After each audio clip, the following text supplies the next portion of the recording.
जों सानो जे दुलाराय बर'लेण्डआव एबार मोनसे परिबर्तन जागोन आरो बे परिबर्तना जोंनि परे जागोन आरो हाग्रामानि एगेन्स्ट जागोन। 2017 मायथाइयाव असम सरकारा होगोन होननानै थिरांथा लाबायमोन। बेनिफ्राय मा जालायखो जोंहा बर' थुनलाइ आफादा थांनाय 2018 मायथाइयाव जोंनि सेपारेट डाइरेक्टरेट नांलिया होननानै आसाम सरकारनि लिरनानै होदों। दा बुद्धिखौबा सोर होखो? बे बिल पास होनायजों लोगोसे बिटिआर एग्रिमेन्टआ जे इमप्लिमेन्ट जाजेनबाय बिनिनो प्रमाण।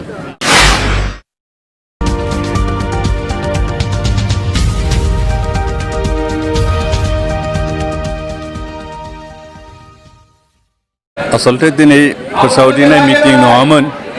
जोंनि पार्टीनि कर्मीफोरनि मोनसे वर्कशपमोन, मोनसे ट्रेनिं बायदिमोन। खिन्थु जोंनि पार्टी वर्कारनि बादैबो गोबां रायजो राजा बेयाव फैबाय आरो रायजो राजाखौसो साधारन पाब्लिकआसो संख्या एसे बांसिन जाबाय। बेनिखायनो जों बेखौ पाब्लिक मिटिं होननानै हमना लाबाय। जों जिबायदि मानसि जागोन होनना सानदोंमोन बिनिखाय बहुत बारा सफैदों आरो बेफोरनो प्रमाण होयो जे एबार इलेक्शननि रिजाल्टआ मा जागोन बेखौनो प्रमाण होयो। जों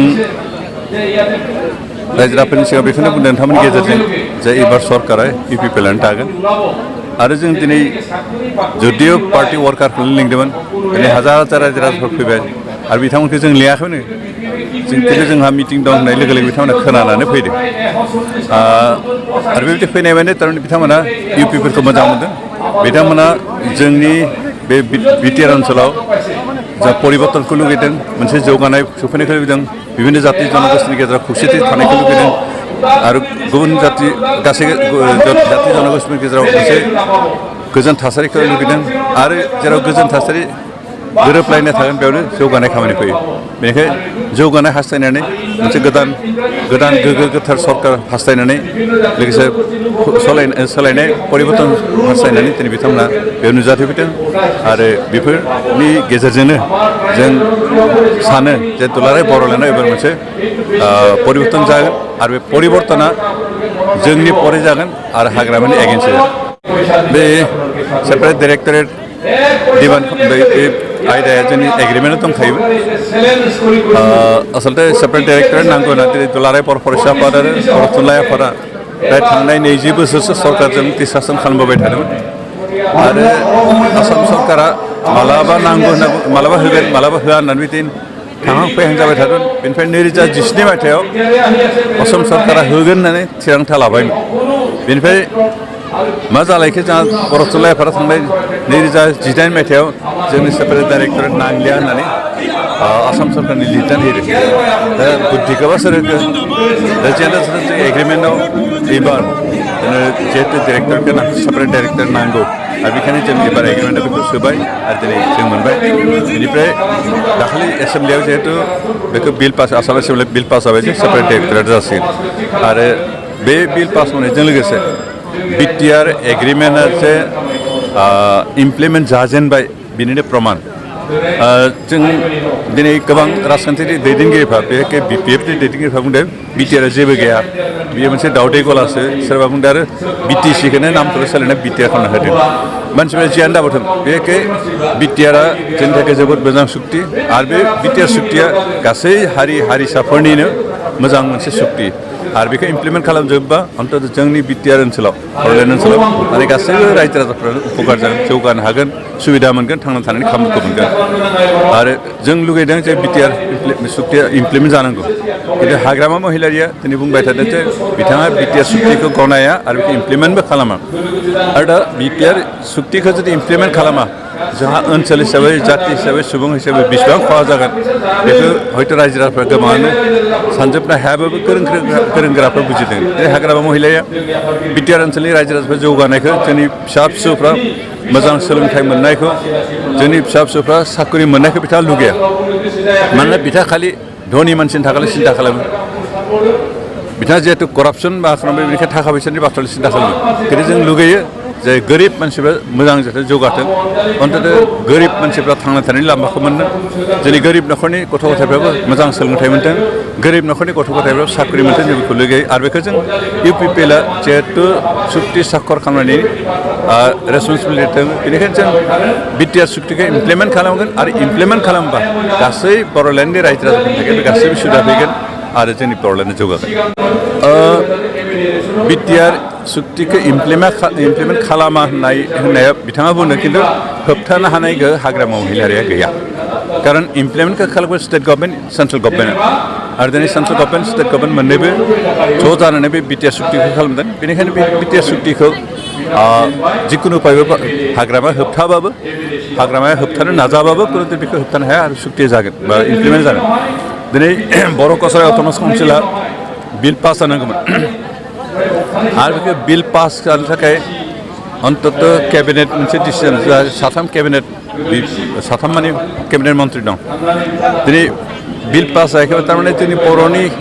साथाम केबिनेट मन्त्रियानो बेखौ जाजानो लुगैयाखिसै बेनिखायनो जायाखै जों खिन्थु लुगैयो जे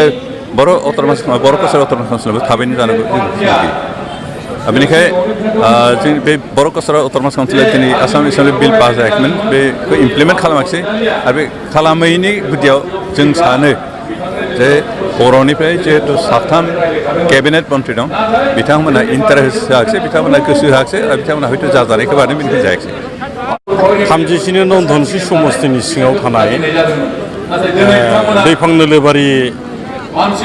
गामिनि जि गेलेग्रा फोथार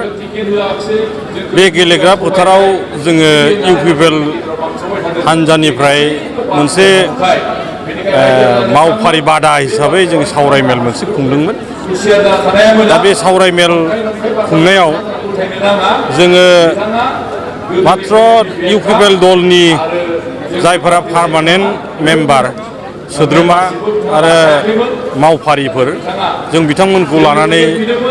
फैबाय थानाय जि बिसायख'थि बे बिसायख'थिनि सोमोन्दै सावरायलायनो होननानै जोङो जुथुमदोंमोन दा बे जुथुमनायखौ जनसाधारना दिनै मिथिनानै गासिबो लोब लोब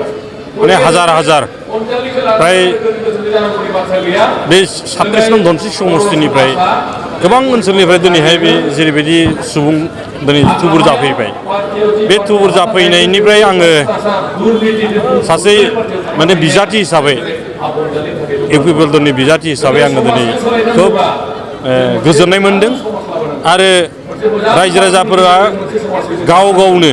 मिथिनाय लोगो लोगोनो बेयाव फैनानै बाहागो लाफैदों आरो बाहागो लाफैनानै जोंखौ मोनसे थुलुंगा होफैदों जे फैबाय थानाय बिसायख'थियाव जोङो इउपिपिएल दलजोंनो थागोन आरो इउपिपिएल दलजोंनो जोङो माने थाफानानै खामानि मावगोन बेनिखायनो इउपिपिएलखौ जों देरहाहोनांगौ बिनि थाखाय मोनसे थुलुंगा होनाय हिसाबै बिथांमोना गाव गावनो माने बिभिन्न ओनसोलनिफ्राय गारि गुरा लानानैबाबो सोरबा थाबायनानै सोरबा साइकेल फैनानैबाबो दिनै बेवहाय माने मोनसे सावरायमेल खुंनायाव मोनसे पाब्लिक बा सुबुं गौमा हिसाबै दिनै जि दिन्थिबाय बे दिन्थिनायनिफ्राय आङो गासै रायजो राजा बिथांमोनखौ आङो गोजोनग्लायनाय हरदों आरो रोखा जानो हादों जे नैबे 37 नं धनस्रि समस्तियाव इउपिपिएल दलनि बिजाथि हिसाबै आं दिनैहाय देरहाखाबाय होननानै आं दिनैहाय बेखौ गोजोननायजों दिनै फोरमायनो सानो नैबे 37 नं धनस्रि समस्तिनि सिङाव आं दिनैहाय सासे बिजाथि हिसाबै गसंनानै आङो बेयावहाय बिभिन्न ओनसोलाव गासैबो ओनसोलाव आङो गिदिंनानै नुबाय जे बेवहाय जोङो रायजो राजा हिसाबै दिनै 74 बोसोर जाबाय दिनै भारत स्वाधीन जानाया अब्लाबो जोंनि दालां लामा गासैबो जों जौगानो हायाखै गरिब मानसिफ्रा दिनै जौगानो हायाखै खामानि दामानि दिनै मावनो हायाखै गोबां ओनसोलाव दिनैहाय सिमहालागै हाबनो लामा गैया बहाबा लोंनायनि दै गैया बहाबा डक्टर चिकित्सालय गैया बहा दिनै खामानि दामानि गैयिनि थाखाय जोंनि ओनसोलनिफ्रायबो गोबां रायजो राजाफ्रा बा जोंनि फंबाय बिनानावफ्रा दिनै खामानि दामानि नागारनानै सोरबा माने गुबुन रायजोफ्राव सोरबा दिल्ली मुम्बाइ सोरबा राजस्थान सोरबा बांगालरफ्राव दिनै खामानि मावहैनो जानो गोनां जादों बेखायनो बैफोर मानसिफ्रा जाहाथे बेयावनो कर्म संस्थापन मोनदों खामानि मावनानै जानो हाथों आरो ओंखायनो बिथांमोननि थाखाय कर्म संस्थापन होनांगौ आरो जायफ्रा दिनै गरिब गुन्द्रा बिथांमोना दिनैहाय बेवहाय गोबां रोखोमनि सरकारनिफ्राय अनसुंथाइ मोननायनिफ्राय दिनै बन्सित जानानै दं जायनि खारनाव दिनै गोबां दिनै आइजो माहारिफ्रा दिनैहाय बेयाव सोरबा रान्दि जानानै दं बेवहाय सोरबाया फिसा फिसौ दखान माने होनानै जादों बिथांमोनाबो सरकारनिफ्राय जेरैबायदि माने अनसुंथाइफोर मोननांगौ बेफोरखौ मोननो हायाखै बेखायनो जोंनि बे ओनसोला बिराद गरिब जानानै माबादों बेखायनो प्रथम आङो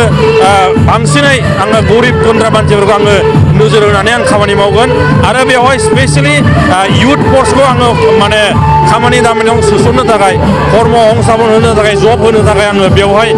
बाथ्रा होदों आरो बेनिखायनो दिनैहाय लोब लोब दिनै जायफ्रा दिनै इडुकेटेड जायफ्रा सोलोंथाइ मोननाय सेंग्रा सिख्ला बिथांमोना दिनैहाय सोलायनाय नांगौ सरकारनाव कर्म संस्थापन नांगौ जोंनो रायजो राजानो मोजां खुंथाय नांगौ होननानै दिनै ओंखारबोदों आरो बेजों लोगोसे थांनाय 2020 मायथाइनि